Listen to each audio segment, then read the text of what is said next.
Day 1083 of the Ukrainian War Map, also known as the Russo-Ukrainian War. Juzzie here, and today is another update as I take a simplified and down-to-earth approach to some of the most important happenings on the ground in Ukraine. So starting off, we'll take a look at those Russian losses, as currently Russia sits on more than 850,000 military personnel losses. Something of a milestone right there, and represents an additional 1,170 losses in the past day. Then as for hardware, 9 tanks, 16 APVs, 35 artillery, and 3 air defense systems. Then starting out in the Russian map today, where it's all about subpar shadow oil tanker fleets right now. Take for instance, most recently, an oil tanker named Koala was damaged at the Ust-Luga port just northwest of St. Petersburg. Early reports indicated that 3 explosions were heard from the ship's engine room, prompting an immediate evacuation of the crew. Russian authorities claim there was no oil spill or cargo leak,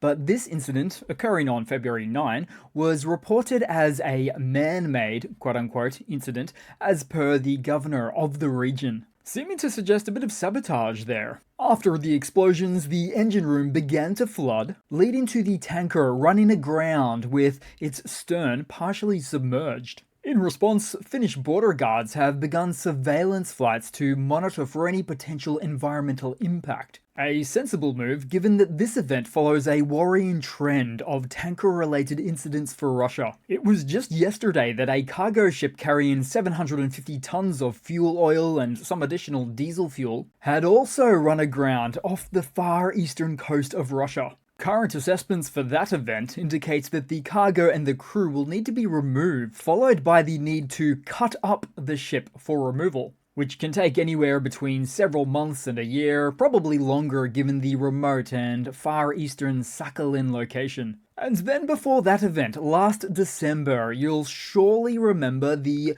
2 oil tankers in the Black Sea that were wrecked, leading to a significant fuel spill that continues to wash up on the Krasnodar coastline. Now, as a result of all of these events, the European Union is plotting a major move against Putin's oil lifeline, with plans to detain Russia's shadow fleet under environmental and piracy laws. As it currently stands, 80% of Russia's oil exports rely on its shadow fleet, where most of them are sailing with flags from tiny nations like Antigua and Barbuda, as a means to circumvent sanctions and continue to bring in oil revenues. So as the dust settles on these latest maritime mishaps, one has to wonder what's next for Russia's beleaguered naval assets. With a rusting shadow fleet of over 180 vessels already designated by the US for circumventing Western sanctions, with these types of misfortunes that may increase the strain for a fleet already struggling to stay afloat,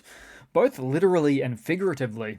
Then on the map and headed further southwest into Russia, with the country experiencing further aerial activity overnight, as we take a look in Krasnodar, where one-way attack Ukrainian UAVs that presumably set their sights on 2 oil refineries in the area had recorded some damage and fires in those regions. So we're specifically talking about the Afipsky oil refinery and the Slavyansk refinery. At one location, there appeared to be a drone interception, but may possibly also have been an electronic warfare interference. So far, no information on the success of the operation, but it does mean that Ukraine has no intentions of slowing down with those strategic Russian assets. Then headed across to the Kursk region, where it appears that in a failed bid to regain momentum, Russian forces launched a counteroffensive near Cherkasskaya, a recent location of Ukrainian land gains. The assault was swiftly repelled by paratroopers from Ukraine's 82nd Air Assault Brigade, showcasing the effectiveness in their defensive operations. Russian Telegram channels are already buzzing with discontent over the failed attempt, reflecting a growing frustration within their ranks. Then, as a quick follow-up to Russia's failed push attempts in the northwest of the incursion from yesterday, additional footage and images have shown a lot of their soldiers operating as infantry in open fields, some of which were North Korean, as was previously reported. In fact, since yesterday, this map has actually shown or updated a push or a gain by the Ukrainian forces to a factor of about 2 kilometers headed west. Then right near the border in the southwest, and just north of Sverdlikovo, and still inside of Kursk, a Russian storm was attempted with 4 armored vehicles and a trailer with 30 troops trying to sneak into Sverdlikovo itself. The mission failed with 2 vehicles abandoned and another destroyed. So we see here Russia's dribs and drabs incremental approach to sending in forces with insufficient numbers for a successful capture. Now they could be probe-in forces or reconnaissance in force forces, but nonetheless it's always quite the attritional approach.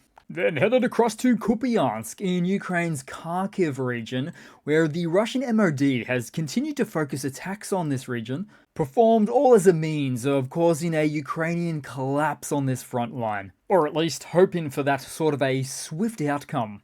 But in this case, the border unit Phoenix destroyed Russian armored vehicles in this direction, taking out various pieces of armored equipment and some additional pickup trucks. Then headed down to the Seversk direction of Donetsk, with updates from a different angle, as the commander of Ukraine's Antares drone battalion reported that Russian attempts to advance in small groups were swiftly halted, with news of capturing Russian soldiers on an ongoing basis. The most recent captured soldiers of which revealed their low morale and reluctance to keep battling, citing heavy losses. And it's an area well known for Russian forces dealing with some of the lowest morale you can find on the map. They're very well known in this area to be forced to engage and take new ground, but ill-equipped and poorly trained, leading to significant casualties and a breakdown in unit cohesion. Then further down on the map, we absolutely must take a look at the Bakhmut and Chasiv Yar region, because in a bid to shield their equipment from Ukrainian FPV drones,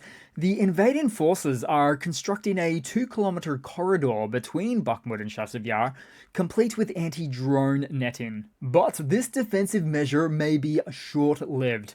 What didn't work a year ago isn't going to work now, especially as Ukrainians are likely to deploy thermite fireball drones to burn through the nets, rendering the corridor useless. In fact, even back then, before the thermite drones, it was already useless, because all a drone had to do was ground loiter at either end of the netted corridor, conserving battery, or just fly on in, catching any travelers off guard.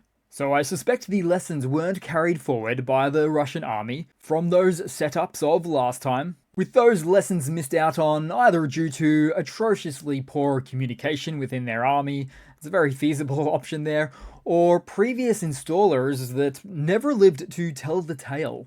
Then briefly headed down and west on the map to the occupied part of the Kherson region, over the Dnipro River, and with a view on looking in the direction of the southern left bank, as strikes and explosions were reported overnight. In this case, it's not known what it is, but potentially resulting from a night vision equipped AFU drone dropping its munitions load on a worthy target such as a weapons cache. In any case, at least the Russian soldiers there won't feel cold tonight. Then headed across to some news today, and we'll start out with jumping right into some Russian hardware update news, where this crisp new piece of body armor supplied to a member of their army led him to perform a bit of testing to see how well the world's second army performs when it comes to the protection of their personnel. The Russian markings on the back of the plate seem to specify it's a BR4 rated ballistic plate for body armor, designed to stop common rifle rounds like the 7.62mm rounds for the AK-47s. But the body armor didn't quite live up to the hype, even though the manufacturer's guarantee written on the back says, quote, "This protective element has been tested and meets the required ballistic classification in armored vests." It's probably an old sticker. But then as for some Russian hardware news, as legitimate as I can find, as one of Russia's covert quests to obtain Swiss machine tools to manufacture high-precision weapons has been exposed. The Swiss Federal Intelligence Service reports that Moscow is using complex networks and private firms in third-party countries, primarily Turkey, Serbia, India, and China, to acquire these sanctioned goods. Expert data reveals abnormal spikes in shipments to these nations, suggesting Russia's intensified efforts to bypass sanctions. Switzerland's State Secretariat for Economic Affairs has tightened export controls, particularly for Turkey, where attempts to reroute goods to Russia were detected. Serbia and India have also seen significant increases in imports of dual-use goods, raising red flags for Swiss intelligence. So the clampdown continues on these activities across many industries, in what really amounts to Russia's desperate moves to acquire specific technology from the West in order to, in their minds, defeat the West. It's an oddball strategy. Then to some more news. Hungarian PM Viktor Orban is in hot water, reportedly caught with an undeclared luxurious Austro-Hungarian era palace worth 45 million euros. The luxurious estate, said to be registered under his father's name, is raising some eyebrows and was purchased for 15 million euros, with reports of a staggering 30 million euros funneled into its restoration. And given the prevalence of this news story across multiple outlets now, it seems to have some basis in truth. So Orban, known for his close ties with Russia and quite vocal in his opposition to EU sanctions on Russia, had better hope for his own sake that the property doesn't belong to him. It's also hard to not draw comparisons to Putin's opulent lifestyle, and this revelation could shake up Hungarian politics, undermining Orban's image as a man of the people. At least that's how he likes to make it sound. Then headed across to a Russian military mobilization blunder segment, where riot police in St. Petersburg stormed an MMA club armed with sledgehammers, hunting for illegal migrants and draft dodgers. This crackdown highlights a growing desperation within Russia as authorities target potential draft evaders in unconventional places and practices, including nightclubs. We've seen a bit of that as well.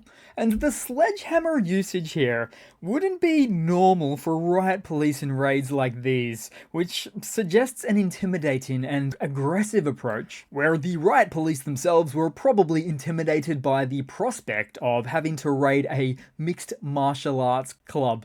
Then headed across to a quick funny to round it all off for today, guys, as Russia seems to have managed to outdo themselves again, this time enlisting the help of camels due to its growing transportation shortages. I'm still reeling from the donkey logistics, quite frankly, and needed more time to decompress on that one. And as for the camel reports, the potential use of them, well, camels are well suited to survive in both hot and cold climates, as you can see in this photo here, because of their many adaptations. But one of those adaptations is not modern warfare military logistics. Even so, it's a plausible progression for Russia if this is indeed true, or more of a regression. But I'm still in disbelief, somewhat unable to distinguish between what's reality and what's not now. Did anyone in the comments section guess that camels were next? Because it looks like now there's half a chance that it's a bingo. So that's it for today, guys. Thanks again for watching. Please continue to like, comment, subscribe. Thanks again for all of the support. Can't really thank you enough for that one. Just very appreciative. And yeah, I do hope to see all of you guys there in the next one. Cheers.